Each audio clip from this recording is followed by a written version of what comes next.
Dan, how can the anchors listening or even watching survive and thrive in an economic downturn? Well, before we get into that, Lloyd, I think it's important to address this. Some anchors may be skeptical about our experience of dealing with economic downturns because we didn't have a business in 2008 or 2009 when there was a big recession. What were you doing in 2008 or 2009, Lloyd? I was, it was my first year of uni. Right. I was spending a lot of money on vodka Okay. and a lot of money on Domino's pizza. Did the economic downturn then influence that at all? Or? No. If anything, vodka and Domino's stock prices went up drastically in my first year of uni. Yeah, I was just loving life, sort of following girls around in the friend zone, did a lot of that. I actually look back at my photos for Facebook in 2008 and sort of 9, and there is a variety of photos of me with girls. Right. None of them romantic interests. Well, certainly not from their side. And that's no surprise. Yeah, and I was camping. I went on like a trip through France and Spain. Pretty cool guy. I even one of the most interesting things that I've ever done, I think, from an outsider's perspective. There's pictures of me running away from a bull in a bull ring, Right, okay. which I wouldn't condone now. Not very nice to bulls, but as a young 19-year-old, whatever I was, drunk as well, in flip-flops, in a bull ring. I made that decision, and that was probably one of the scariest moments of my life, I'd say. And it ended with, so it's this show, obviously, it wasn't one of those horrible, well, it was horrible. It wasn't one of the horrible ones where they like kill the bull and stuff and like, do they really do nasty. that? Yeah, it's like a Spanish thing. Oh, God. But it was like a show where people from the audience went in to do challenges with these real bulls. Was it not professionals? Just No. They Just had you, just professionals. Lloyd Knowlton. They had professionals to try and not get people killed. But the bit I was in was basically like, right, and now's the time. Everyone goes in and you can run away from bulls if you want. And obviously, how do they get away? I was just like 19 and pissed. So, and then we step in this ring. I'm in there and flip flop. And literally, what did the bull have horns and everything? Like proper? Yeah. Like, it would literally kill you. I remember on the poster it advertised there was children running away from these little calves, and I thought probably let a few calves out. It'd be a laugh running around away from these calves. But there was this crazily long segment in Spanish that was being read over a microphone, which I later found out was a long safety briefing, basically saying if you get killed, it's your own fault, and that. But we didn't understand any of it. And then so we sort of waited there for these calves to come running out. And then the crowd went, oh, and obviously the announcer was saying something great in Spanish and it was building up. And they opened this door and this massive bull with how much massive horns adrenaline came out. went through your system? Yeah, the most I've ever felt. And so ran away for a bit and stuff, and it ended with a guy going off in an ambulance that wasn't moving much, like absolutely horrific. Like it wasn't me, thankfully.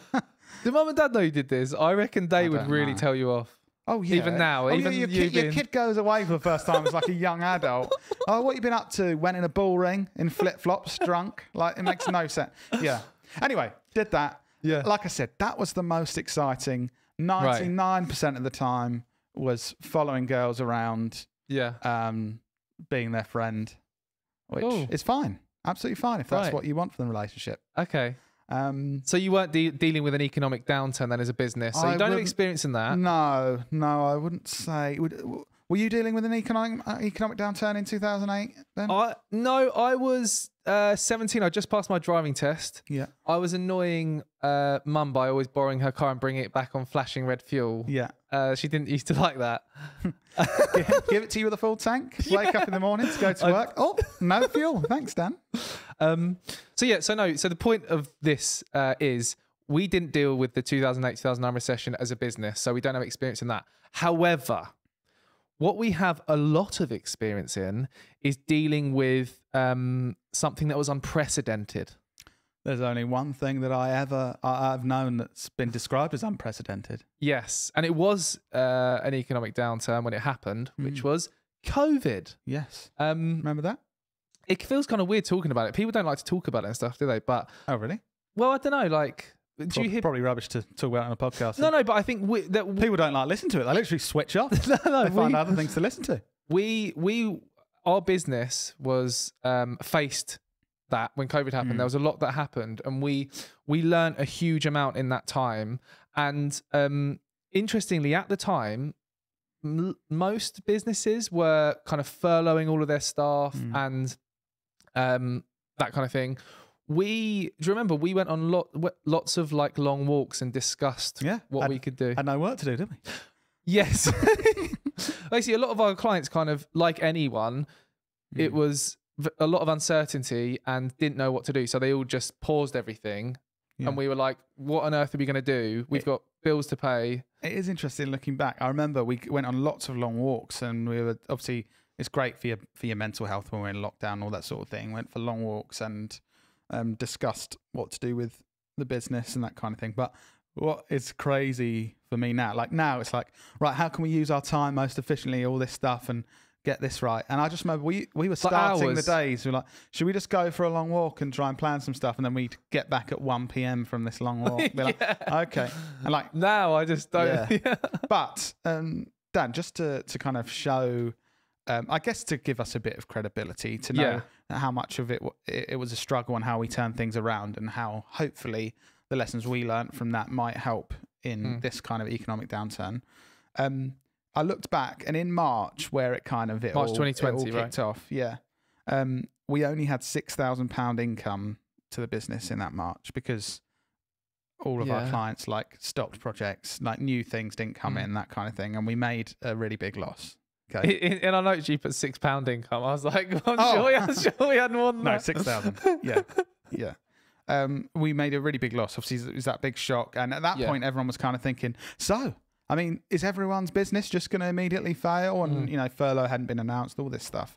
But over the next 3 months following that, to show how we did manage to turn things around fairly quickly and really put the work in to make things work.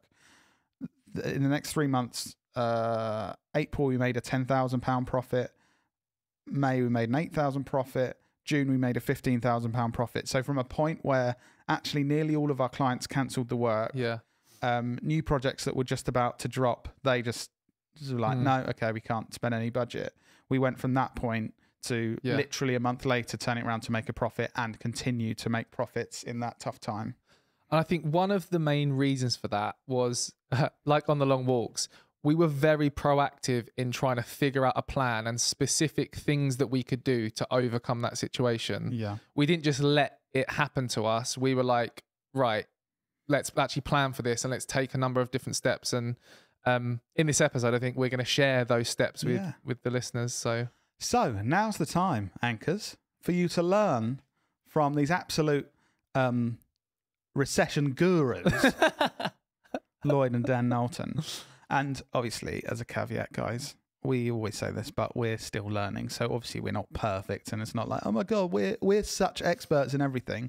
But hopefully these things that we have used in the past and we're currently using as things are getting tougher in the UK economy, hopefully they'll be useful to you. I think they will be. Yeah. And so going on to the first thing, the first sort of action step we took, or thing we looked into, was exploring new markets. So like, and I guess even like this is more relevant now when we're kind of going into another economic downturn, is, in the UK, if the economy is going down, there's other economies out there that will have more budget to spend on marketing. And for us, something we've done even more recently is really promoted the fact that we work with brands all over the world. And a big part of our kind of marketing push was to talk about that, because we were doing it already. Like, we've worked with companies around the world, but we were never really shouting about it. Yeah. And I think in an economic downturn, a key thing to be able to survive and thrive is spreading your risk. So obviously, if all of your customers are in the UK, your risk is completely concentrated in the UK economy. And we're not saying if you start to, if you suddenly are the UK and the French market, we're not saying suddenly you'll have no risk and you'll thrive, but it spreads that risk. You can see in the news and read online, different countries' economies go up and down at different times, and even if they're all struggling, that will spread the risk. And I think it's something actually from the pandemic, from that kind of thing, we've really felt the benefit of working in those different markets once things picked up again. So it's not just kind of a thing of, right, let's survive, okay, let's spread the risk, let's try and work in different markets or different countries. It's when things are good again, you will have a business that's set up brilliantly. You know, imagine, right, we need to cut this risk, so let's work in Ireland and France and Australia. And then when things are good again, suddenly you've got a thriving business in 4 different countries, and you're able to reap those benefits. Yeah, I feel like that's something we did really well during that time, is doubled down on efforts to improve what we were doing rather than sort of just roll over and give up. We are like, right, let's spend this extra capacity we have, because clients have paused things, to actually focus on improving what we're doing. I think also plan to explore those other markets before you're desperate. So you might be thinking now, God, the economy is tough, like things are kind of going a bit downhill rather than in the right direction. Even if it's slowly, you're seeing signs. Explore that now, because if it gets to a point where you're like, right, God, we're desperate, we need new customers, and you're doing it out of kind of desperation for the business, I think it's going to be much tougher. Yeah. Right now, things are tough, but I would say maybe not as tough as they will be at some point in the next few months. So part of my advice in all this is take action early, so you have the time and the space to think about it and try and do this well. Yeah, and that ties in nicely with our next kind of point, which is diversify your product or service offering. So even something more recently we've been doing is talking more about another kind of service we offer, sort of a social media management service that starts at a lower monthly retainer fee.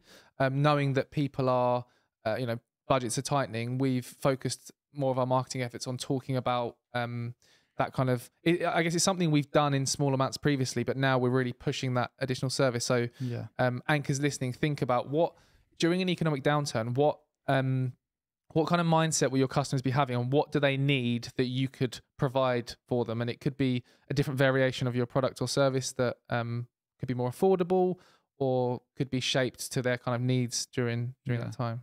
I think in these tough times, if you're forced to think about these different offerings, so okay, we sell this pencil sharpener. Oh God, right, we need to sell rubbers as well. Not that sort of that would really be diversifying your income stream.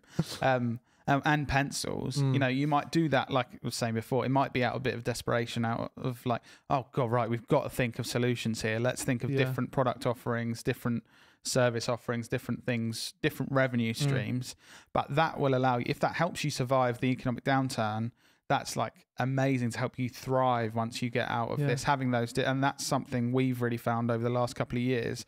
The hard times and the hard work we had to put in to really improve things and have different offerings really has allowed us over the last couple of years to grow the business and do a much better job. And I saw something about the waves of the economy. It's like tough times creates like how do you describe it? Like weak people. That sounds horrible.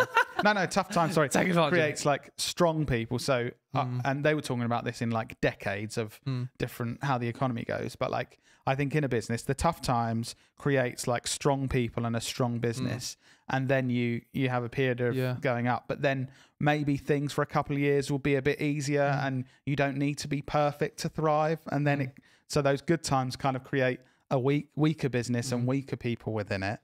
And then when it's tough again, your kind of performance goes down. And I really think, although those statistics I saw was about like waves of the economy over decades, I think it's the same over sort of months and years in a business, where those tough times really make you, you have to be a stronger team, you have to be a stronger business, and that helps you grow. Okay, something to play devil's advocate a bit for this diversifying to new markets. I think looking back to when COVID happened, we discussed lots of different business ventures and ideas that were very much completely away from what we did. Like, you came up with an idea for a seed subscription business that we eventually decided not to do. But I guess in my opinion, it's important to not try and diversify so far away from what you know, like your skills and expertise. I don't know. Because we discussed that a lot. Like we came up with all these different ideas and things, and I suppose playing devil's advocate to your devil's advocate. yeah. There's a business called Pot Gang that I've been following because basically, it's the business model that I thought of. You know, when it's a classic thing, you think up of a business and your idea, and then someone else starts to go, "Oh, I was going to do that. Like I was going to do Amazon." But yeah. But it's that thing of like it's basically exactly the business model that I wanted to start, and they are really thriving and have grown the business massively and very successful now. Yeah. So I would say, although it's like stay focused, that idea that I had, I have seen someone else do hugely successfully, and I believe we would have been able to do the same thing. I mean, playing devil's advocate for your devil's advocate. Triple devil's advocate. I think it's important we have different opinions on things. I think we've spent years honing our skills in marketing and social media marketing. I guess my thoughts were I didn't just want to drop that and just do something completely different. Maybe you were thinking we could do a more balanced approach of let's spend some of our resource on doing this new business idea. I just think sometimes when you try and focus on too many things, you end up just doing everything in an average way. And I was like, let's go all in on what we're good at. But yeah, and it's fine. It's fine for you to be wrong. Like we have different opinions. I think but the thing with you is you have brilliant ideas, but you do chase shiny things sometimes. Like and we have to rein you in because you've got all these brilliant ideas. That is genuinely a compliment. You come up with some amazing ideas, but then you have to kind of bring you back sometimes. The thing about you is you don't let me follow those brilliant ideas that could be really brilliant. That's true. You know. Okay, so this is an actual question that could be useful to anchors. How do you decide if you've got a good idea, but you've got a current thing going that's doing well, how do you decide to take time and brain power and energy away from that thing and focus on this new idea? Like what if, why don't we just, put less energy into Knowlton and just start? Do you want to know exactly what I do all the time? Go on then. So I use Notion. Okay. This could be an ad, not an ad. My phone just went off, so it'll be a terrible ad. Very unprofessional. I use Notion and I write a lot of notes down for Lloyd's longer term plans. I think at some point I'll have time to focus less time on this business when I'm in my 40s or 50s or 60s or 70s or 80s. Or 90s or 100s. 90s or 100s, 110s. So what I tend to do now is I write stuff down, and when I've got these things going on in my brain, get it down for a later date. And I think currently I'm committed to this business and growing this business with you. So I want all my energy to be there. So I write those things down. And I'm quite excited about not only growing Knowlton and our journey here, but like the different journeys we could go on in the future. But I suppose like you're saying, Dan, and this comes a lot from you, I don't follow those things in tandem with growing our business because it could be distracting. It could end up with all of them being worse. Yeah. It's interesting, isn't it? Cool. Moving on. So the next point, Dan, was emphasize online sales and marketing. I think we found this during COVID, especially. Our business grew, like we mentioned before. One of the reasons was because people were spending a lot of their time online on their phones and on the internet, and we sort of realized that, and our services were really useful to businesses that were looking to get in front of new customers. I suppose maybe not as valid for a non-COVID recession, but as in people aren't locked down, so they're just on their phones and that's all they can do. But I do think when people have less money, they do less stuff. They are at home or online, spending time looking at their devices. And I think focusing on, so there's different things. When you have less customers or client work coming in, most businesses will have excess resource to do something with. So economic downturn, we've got 70% of the customers we had when things were going well. In theory, you've got 30% of resource that you can now do something with. And I think some businesses just kind of, they all ease off and go, oh, well, it's kind of nice not to be as busy and stuff, isn't it? And they get used to that and just do less productive work in that time. Whereas when we had that time, we're like, okay, we've got, let's just use that number, 30% of our whole business resource now that we can put into marketing our business. And we use that to create far more content than we ever had, to be investing in campaigns for our own business, to get out there and trying new things like this podcast. Did it come out? Yeah, February. This podcast was kind of growing. We'd started it basically when COVID started, but that wasn't the plan. It just happened at the same time. But we focused resources on this podcast and obviously did a lot more. And we know we've spoken about how data-driven our business is. We can see from data that if we put more resource into our marketing, a month later we will have more leads as a business, and 2 to 3 months later we will have more income as a business. There is a direct correlation with that, and we know that, and we can see it because of the crazy amounts of data that we look at all the time. But I'm sure in anyone's business, you put 30% more resource into marketing, there is going to be that knock-on effect that is going to help you in the next, for your business, it might be days, weeks, or months, but it's going to be beneficial. There is that study, I don't remember the exact name, but you would have heard of it, where you basically, whatever amount of time you have, your tasks will take that long to do. Yes. So like this whole thing of like you saying freed up capacity during an economic downturn, might have less client work to do and that kind of thing. Don't just like spread what you currently do into that time. Actually think, how can you allocate that resource to get something in return? I do feel in our business, the most fulfilling times for, I think, our team and us is when it's quite an intense time and there's lots of things to do and it's quite a challenge, but you all pull together and manage to do it. And I'm not saying it should constantly be like that. I think you need kind of slightly quieter times along the way for you to regroup, and so no one's burnt out and you have that time to take a bit of a step back. But I don't think you should completely pull it back and be like, okay, well now let's just chill. I think finding those things to do and making it challenging, like you're saying, and then it's like, well, we've only got 15 minutes for this meeting. So, and you get it done. You think that was really productive. Whereas if you had an hour for that meeting, you probably would have filled an hour as well. And just to the final point on this point, this is backed up by a study by Deloitte that said companies that prioritize digital transformation are more likely to weather economic downturns successfully. So it's not just our opinion, it's backed up by Deloitte. So who cares about our opinions? No one. We're absolute wankers. Anchors. Number 4, Lloyd. Focusing on customer retention. Yeah. This is something we did again and realised the importance of communication with customers during an economic downturn when COVID happened.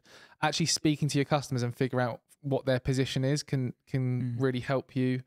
Because something about Dan is he just goes after these new shiny things, these new shiny customers, rather than focusing on retaining customers. So, it's something we'd have to. No, you're right. Go on. No, I was going to say, I think in almost all businesses, there's far bigger focus on finding new customers than making sure you retain the current ones. I think it's just a natural thing, constantly going after the new shiny customers. It's like, right, we need more.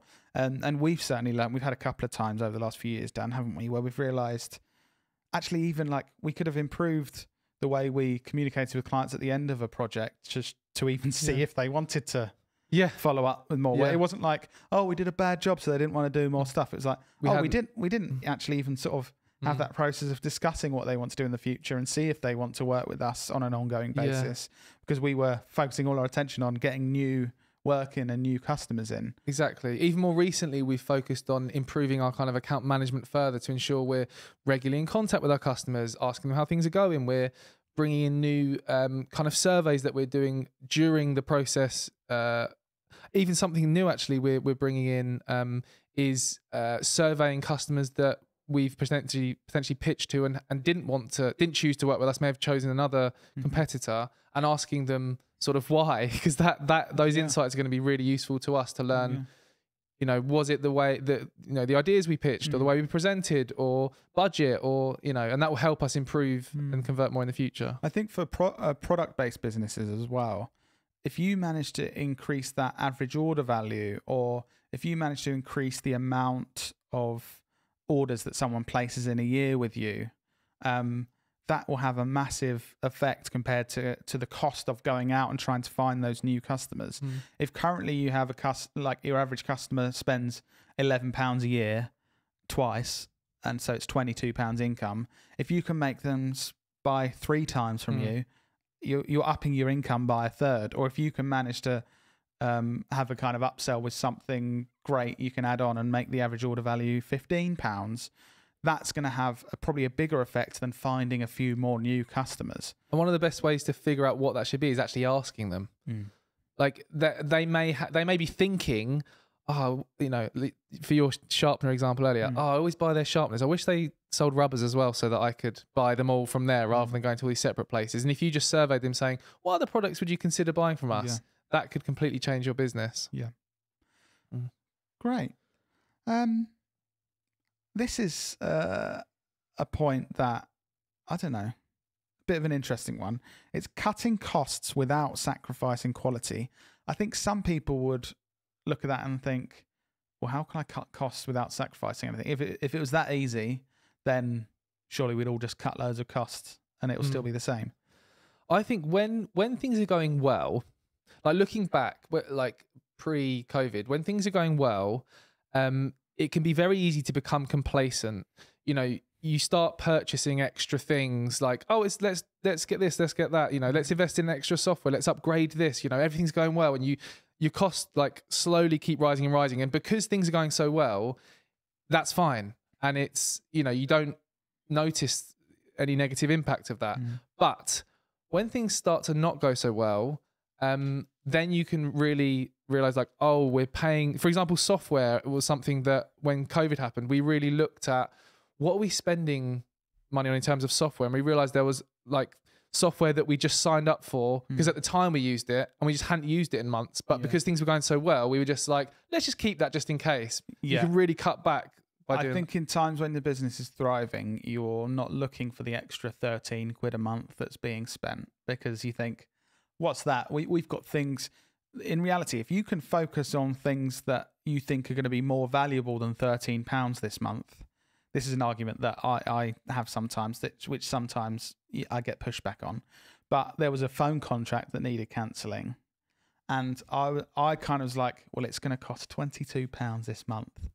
And when things are going really well, I was kind of like, there is nothing that I'm working on that's worth less than £22 for like the hour that's going to take me to get through to this Vodafone's customer service team. So that sounds crazy, but I was deliberately not cancelling it because I was like, all this other work I'm doing is more valuable than £22. So I need to focus on it. However, when things change and say that resource is freed up, things aren't going as well, suddenly you haven't got all the work to do that you plan to do, or that £22 saving is like, well, actually that makes sense now. It makes sense to take the time to look into those things. And I think when things are looking tougher, you know, that odd 13 quid a month for that software that you're paying for, or that £22 Vodafone contract that you've seen the last 3 months and you're kind of like, I don't really know what that's for, so I'm pretty sure we can cancel it. I think it's time to look into that stuff, see where you can cut costs. And like you're saying, first, cut costs that don't impact quality. So those stupid things that you're paying for and doesn't impact anything. I think moving on from that, tougher decisions might have to be made as things get more challenging, where there are costs that could be cut that potentially could have an impact on the business and make things tougher. And that's a tougher decision. But first, get rid of those costs that aren't going to impact the quality of what you're doing in your business. I think being proactive is important as well. I think learning from our previous mistakes, we've got complacent and just carried on paying for stuff. Whereas now I'm always thinking, like, even when the times are good and everything's going to plan, still like look at your costs and question, like, am I getting more value than I'm paying for this thing? Yeah. Which could be software, like we said, it could be anything else. And then, try and be proactive rather than waiting for like an economic downturn to then try and figure it out. And as well as money, it's the same thing for time. So how your people are using their time, it's like, oh, hang on, that person spending 3 days a month on this thing, is that a valuable thing to be investing that in the bit? If you think three days of someone's time is worth a lot, I know it is in our business. Like, it could be used on lots of different things, and financially, the cost of having someone working for you, it's more than just their wages. It's everything else that comes with it, all the taxes and the additional things that you invest in the business to support those people. And you've got to look at that and think objectively, is that 3 days worth it? I know we've looked at things in the past to do with things around this podcast and the way we were writing blogs or transcripts of this, transcripts, and we were looking at it and going, basically that's costing us whatever £500 each podcast episode, or £500 a month. Is that £500 resource, is that the best thing we can spend it on? And if you're thinking no, then stop doing it, do something else that might be £200 worth of resource, and then you've saved that resource. Say resource more. Resource. Just before we end the pod, Lloyd, there's something that I want to bring back from the early episodes. I don't know if you've seen, but people have been begging to bring this back online. Have you seen any what I'm talking about? Things that people have been begging for. Yeah. More solo Lloyd episodes. No, not quite. Okay, no. Do you remember your radio voice? Yes. Well, it's pretty popular with the listeners. Right. And I thought that this final part of the pod, we just wanted to talk about our sponsors, Adobe Express. Yeah. And rather than just talking about them and their amazing product in a normal way, I thought that you could give the listeners what they want, give them the radio voice, 2 birds, 1 stone, talk about our sponsors, Adobe Express, using your radio voice. Okay. I have to admit, it might be rusty because I haven't used my radio voice in a long time. Okay. So I'm not sure how this is going to go. Well, I'm excited to hear it. Okay. Let's go, Lloyd. Okay. Was this the radio voice? Something like that. I think it's something like that. Yeah. I've used a radio voice a few times in my life, and it's worked really well. This time, let's talk about Adobe Express. If you've got any stories about Adobe Express, please call us, 81133. Adobe Express enables anyone to quickly and easily create standout social graphics, logos, flyers, banners, and more on the web and mobile. Is this Chris Tarrant, or is this That's DJ? slightly Chris Tarrant. But I don't want to give you that. So, Adobe Express, the easiest way to make and share. Get started by choosing from thousands of beautifully designed templates to inspire and get you started. Quickly remove a background. Convert a JPEG, not a JPEG. Oh, if you've got any funny stories about reading things wrong, please call us up and we'll talk about those. Convert a JPEG to PNG, videos to GIF, merge a video, change video speed, and more. Apply your brand to your content in just a tap. Talk about that. We've now got Tap That by Acon. No, was that Acon? I can't remember who that was. Collaborate with your colleagues through shared templates and libraries. Dan, tell you what I fancy this morning. I fancy talking about how we can make beautiful content. What do you think? You're going to share more, Lloyd? Yeah, okay. First, respond in your radio voice, please. Go on, this is... Okay. Access the entire diverse, royalty-free Adobe stock photo collection created by the world's best professionals from within the Adobe Express app. God, I've got lots of apps on my phone. Never know whether to delete them or keep them. Absolutely crazy over here. Choose from your 20,000 licensed Adobe fonts, as well as from our collection of curved typesets, grids, and beautiful font pairs. God, talk about those lovely curved typesets and beautiful font pairs. Turning me on a bit there, Adobe. Bring your content to life with animations. Apply standout photo effects in seconds. All the support you need. So the different section here. I just started reading. Didn't really make sense. This section's about support. All the support you need. God, it's crazy over here this morning. Or this evening, or whatever time you're listening. You can listen online, businessanchors.inc, anytime you want. Discover easy bite-sized tips to get you started on the Learn tab. Connect on one of our creator community spaces to stay close to our team and fellow users. Feeling stuck? Shout us out on social media and we'll connect with you with our support team. Talking about a shout out, we've got Clive in Dundee who says, I'm painting my spare bedroom and could really do with listening to an upbeat song. So now we have Cheerleader, great one-hit wonder from 2012. Thank you, Lloyd. That's all right. That's very good. I'm impressed. You still got it. You've still got it. Give the people what they want. Oh, thanks, Lloyd. Enjoyed that. Oh, that was quite intense. Yeah, you did really well there. Well done. I think that isn't me. It's another character called Boyd Bolton. Is it? Yeah, he's a great radio DJ. And just to be clear, talking about those beautiful font pairs and the curved typesets, I personally wouldn't have made comments like Boyd did. I don't agree with everything he says. No, I agree. He's a bit old school. That's just the way Boyd is. Different time. But, you know, he's a nice guy. His intent's in the right place. Cool. Well, thanks for that, Lloyd. Thank you to all the anchors listening as well. If you have found this interesting, please do share it. Tell someone about Business Anchors. Go to businessanchors.inc. We've got over 145 episodes now, I think. So yeah, go and check those out, and we'll see you in your ears next week. Thanks, Boyd. We'll see you in your ears next week.